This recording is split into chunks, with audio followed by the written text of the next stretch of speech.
Salam jumpa. Jadi video kali ini kita akan bahas tentang proyeknya kalian, proyek pengganti Meet yang saya sampaikan sebelumnya di video sebelumnya. Jadi proyeknya kalian itu akan ada dua buah problem yang harus kalian selesaikan.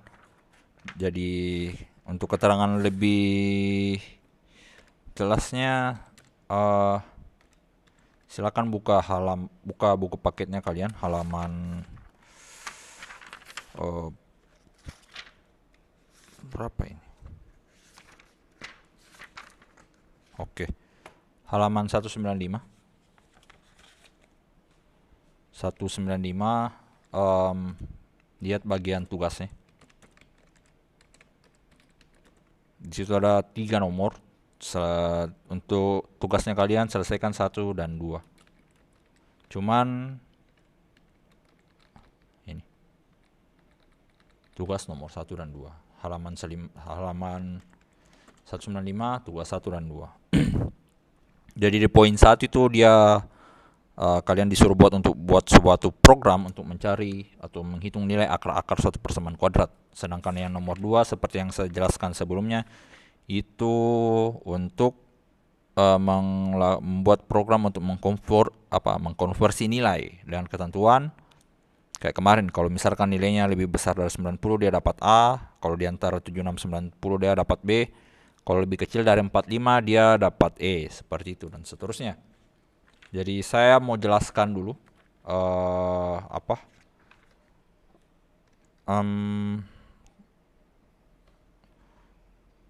wait. Oke. Jadi saya mau jelaskan tentang format pengumpulannya dengan cara pengerjaannya. Jadi cara pengerjaannya, kalian akan buat program ini di Pascal dengan JavaScript, dengan menggunakan Pascal dan JavaScript. Formatnya dia di Word, dia modelnya kayak gini. Jadi di sini nama kelompok mau apa? Jadi kalau misalkan kalian kelompok 5 atau kelompok 6, tulis begitu, terus kelasnya apa? Detroit kah? Batavia kah? Andes kah atau apa? Terus judulnya di sini proyek mid semester, judulnya menghitung akar persamaan kuadrat. Oke. Nah, ini satu. Jadi ada dua untuk menghitung persamaan kuadrat, terus kalian juga buat. Jadi ini di file terpisah kalian juga buat satu. Control new saja. Nah, kalian juga buat satu lagi. Nama judul yang kedua itu proyek main semester itu konversi nilai.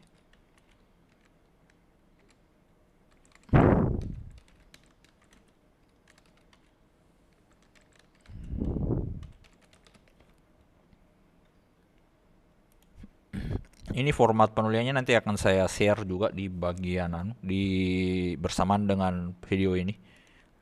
Nah, untuk isinya itu terdiri atas dua bagian. Pertama programnya. Jadi kalau ini, ada empat bagian. Jadi satu bagian pertama itu program Pascal, sintaksnya. Sintaksnya itu harus kalian tulis di sini, paste di sini, copy dan paste di sini, paste di sini. Terus screenshot, paling tidak ada 3 screenshotnya. Penggunaannya beda-beda gambarnya. Jadi kalau misalkan saya kasih masuk ini, beda-beda lah screenshotnya, hasilnya. Terus di bagian ketiga itu program dengan JavaScript sama sintaksnya apa. Terus setelah ada sintaksnya, screenshot penggunaannya. Minimal satu bagian lah. Nggak ada batasnya sih, minimal atau maksimalnya screenshotnya. Yang jelas ada gambaran untuk kalau misalkan saya baca, beginilah inputnya, saya kasih masuk begini, outputnya kayak bagaimana. Kurang lebih seperti itu. Jadi sama persis dengan di tugas sebelumnya. Tapi bedanya ini kalian tidak usah ada flowchart, tidak usah ada bahasa naturalnya. Kalian tidak usah bikin itu. Kalian cukup bikin ini. Ini.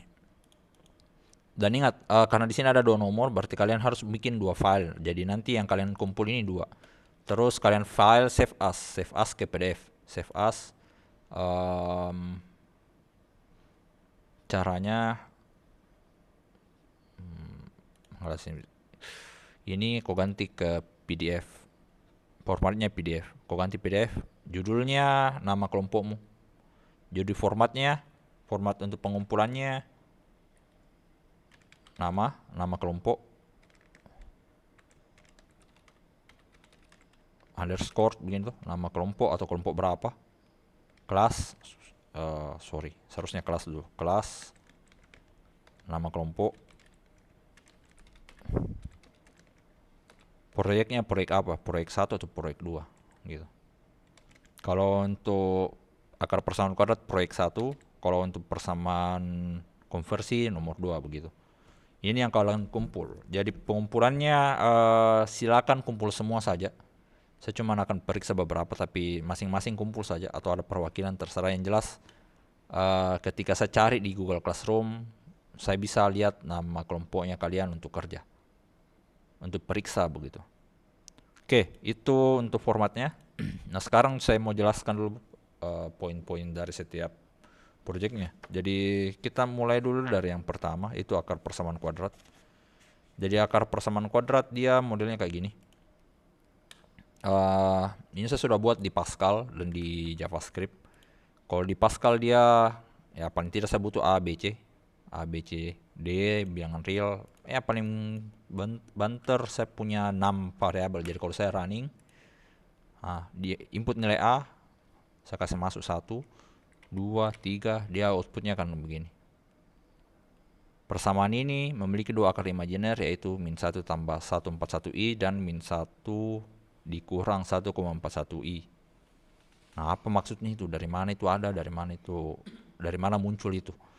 Jadi saya jelaskan dulu sedikit tentang persamaan kuadrat. Jadi persamaan kuadrat dia bentuk umumnya kan begini. AX pangkat 2 ditambah BX ditambah C sama dengan 0. Ini persamaan kuadrat. Ini kalian sudah pelajari harusnya di SMP. Jadi modelnya dia contohnya 2x pangkat 2 ditambah 3x ditambah 4 misalkan sama dengan 0. Ya. Misalkan kayak begini, ini disuruh cari berapa akar-akarnya, berapa nilai x yang kalau kita ganti di sini dia dapat 0. Itu maksudnya akar-akarnya. Nah, jadi biasanya selama ini kan penyelesaiannya kalau kalian diajarkan di SMP itu atau di mapel selanjutnya kan difaktorkan begitu, difaktorkan terus bla bla bla disamakan dengan 0, diselesaikan dapat x-nya. Nah, kalau untuk di program kita cuman pakai yang satu. Jadi dia ada rumusnya x1, x2 itu sama dengan, jadi untuk cari akar-akarnya itu x1, jadi akar-akarnya biasanya kita simbolkan dia x1, x2 gitu. Jadi x1, x2 itu tidak lain sama dengan negatif b plus minus akar d per 2a. Nah, d-nya ini tidak lain sama dengan b pangkat 2 dikurang 4ac. Nah, a, b, c-nya itu yang mana? Yang ini. Ini. Jadi yang kita input yang ini. Ini inputannya semua. Ini yang kita input di program. Kita input berapa A-nya, berapa B-nya, dan berapa C-nya. Itu yang kita input. Ini yang kita input A, B, C. Seketika kita input A, B, C, yang keluar nanti ini X1, X2-nya. Nah, tapi seperti yang kalian ketahui, D ini karena ada dalam akar, D itu dia membuat D itu mempengaruhi nilai akar-akarnya. Pertama, kalau D-nya sama dengan 0, X1 akar-akarnya itu kembar. Akar-akarnya kembar. Nah, kalau dia kembar, kita tulis begini. X1, X2-nya sama, kita tulis X1, X2-nya kembar. Kita hitung saja, anggaplah X1 karena X1 sama dengan X2. Nah, karena kalau D-nya 0, kita kasih masuk min B plus minus akar D per 2A. Hasilnya kita dapat min B per 2A. Nah, berarti ini untuk cari, ini formula untuk cari X1, X2-nya kalau dia kembar. Nah, kalau nilainya D-nya tidak sama dengan 0, dua kemungkinan. Pertama, kalau D-nya lebih besar dari 0. Kalau D-nya lebih besar dari 0, ini dia punya akar-akar real, dia bilangan real berbeda. Nah, rumusnya apa?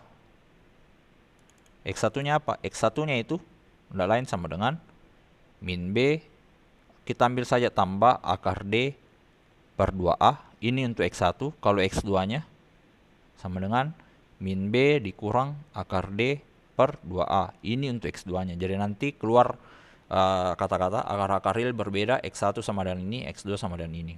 Nah, terus kemungkinan terakhir, kalau dia tidak lebih besar dari 0, dia tidak sama dengan 0, dan dia juga tidak lebih besar dari 0. Berarti kemungkinannya dia lebih kecil 0. Nah, ini kita sebut dia akar-akarnya imajiner.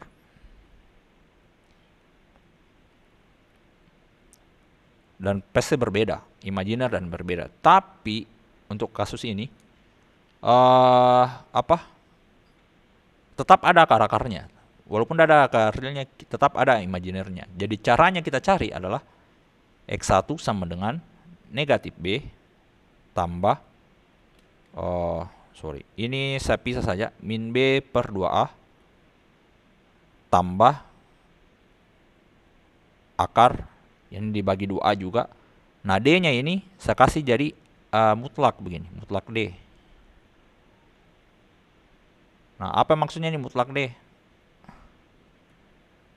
Mutlak D itu artinya apapun, misalkan D-nya nanti kau dapat negatif 1. Nah, negatif 1 dimutlakkan jadi 1. Nah, ini 1 yang kalau diakarkan dapat 1. Ini yang kau kasih masuk. Jadi di sini ada pakai mutlak. Biasanya kata kuncinya itu ABS, absolute ABS. Nah, bagaimana caranya penulisan ABS di JavaScript dengan di Pascal? Cari di internet, silakan Google. Jadi ada mutlaknya. Jadi bedanya itu di sini. Kalau di sini kan dia besar 0, aman. Akar positif pasti ada. Kalau dia akar negatif, negatifnya kita positifkan dulu pakai tanda mutlak. Terus baru kita cari akarnya. X2-nya, terus ini harus, karena dia kita mutlakkan, dia harus ada lambang I-nya di sini. Kalau X2, negatif B per 2A dikurang akar mutlak D. Jadi ya bedanya di sini positif, X2-nya negatif, dibagi 2A I. Jadi ini bagian imajinernya, ini yang kalau di matematika ini disebut sebagai bagian imajinernya ini. Berarti ini yang buat ke dia imajiner. Gitu. Kurang lebih begini penjelasannya ya. Penjelasannya. Jadi ini untuk menentukan dia D sama dengan 0, if-nya kalian harus pakai if. Statement if. Kalau D-nya 0, begini penyelesaiannya, begini inputnya, outputnya. Kalau D-nya besar 0, begini penyelesaiannya. Begini penyelesaiannya, dan begini outputnya juga sekian begitu. Nah, untuk seleksinya ini kalian pakai if. Itu sudah diajarkan sebelumnya, jadi harusnya sudah bisa. Oke, contoh outputnya. Contohnya tadi ini sudah saya buat programnya. Kalau kita running, contoh, kalau saya kasih masuk 1, misalkan saya mau cari berapa nilainya kalau X pangkat 2 ditambah X ditambah 1 sama dengan 0. Ini kan A-nya sama dengan 1, B-nya sama dengan 1, C-nya sama dengan 1. Nah, kalau kita cari secara rumusnya tadi, berarti kita cari dulu D-nya. D-nya itu tidak lain sama dengan B pangkat 2 dikurang dikurang 4AC. Cocok di atas tadi. Ya, kurang 4AC. Berarti D-nya yang tidak lain sama, D itu diskriminan. Berarti B-nya sama dengan 1 pangkat 2 dikurang 4 dalam kurung A-nya 1, C-nya 1. Sama dengan 1 dikurang 4 sama dengan negatif 3. Berarti D-nya lebih kecil dari 0. Karena D-nya lebih kecil 0, kita pakai penyelesaian yang ini. Nah, berarti X1 sama dengan min 2 min B per 2A ditambah akar negatif D, akar mutlak D dibagi 2A, nanti hasilnya dikasih I. Nah, negatif B per 2A. Negatif B, B-nya berapa? 1 dibagi 2A ditambah akar mutlak dari negatif 3 per 2 dikali. Ini ganti 1 saja. Langsung ganti 1. Ini ganti 1 sama dengan ini ada I-nya. Ini berarti negatif 2, berarti negatif 0,5 ditambah mutlak min 3 itu 3 per 2 kali 1 2 I. Akar 3 itu 1,7 ini, terus kita bagi 2 0,86. Ambil 2 angka di belakang koma saja. 2 0,87 sekitar 0,87. 0,5 ditambah 0,86 87 I. Dengan cara yang sama nanti kau dapat X2 nya tidak lain sama dengan negatif 0,5 dikurang 0,87 I. Bedanya cuma di sini sebenarnya. Sama nilainya ini. Ini dengan yang ini pasti akan sama nilainya, yang bedanya cuma di tanda. Nah, kita coba. Jadi outputnya kayak bagaimana nanti. Ini 1. Oke, lihat. Persamaan 1x pangkat 2 ditambah 1x ditambah 1 sama dengan 0 memiliki 2 akar imajiner, yaitu 0 min 0,5 ditambah 0, ditambah ini.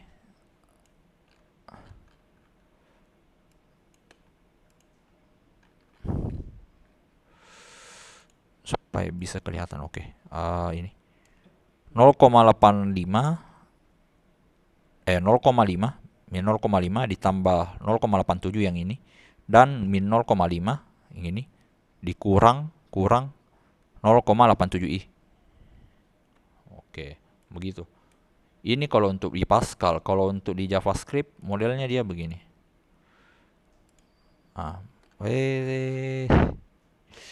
Oke, jadi dia modelnya begini, codingnya ada di bawah, saya running. Jadi kalau misalkan saya input tadi 1, input A-nya 1, B-nya 1, C-nya 1. Persamaan memiliki 2 akar imajiner berbeda, yaitu ini min 0,5 ditambah 0,87 I dan min 0,5 dikurang 0,87 I. Itu kalau dia imajiner. Begitu. Kalau kita misalkan kalau misalnya pakai yang kalau misalkan akar-akarnya kembar, misalkan contohnya itu ini. Nah, x pangkat 2 ditambah 4x tambah 4 memiliki 2 akar kembar, yaitu negatif 2. Jadi kalian langsung bisa dapat akarnya. X1, X2 itu sama dengan negatif 2. Oke, itu yang pertama. Kurang lebih seperti ini untuk yang pertama. Jadi tugasnya kalian adalah buat sintaksnya ini, buat sintaksnya. Terus di Pascal di JavaScript, selesaikan, screenshot, kumpul. Nah, itu yang pertama. Yang kedua itu buat konversi nilai. Sama ini flowchartnya yang ini flowchartnya untuk Pascal kurang lebih dia modelnya kayak begini. Kalau D-nya 0 begini. Kalau dia lebih besar 0 kerja pakai ini. Oke, kurang lebih begini dia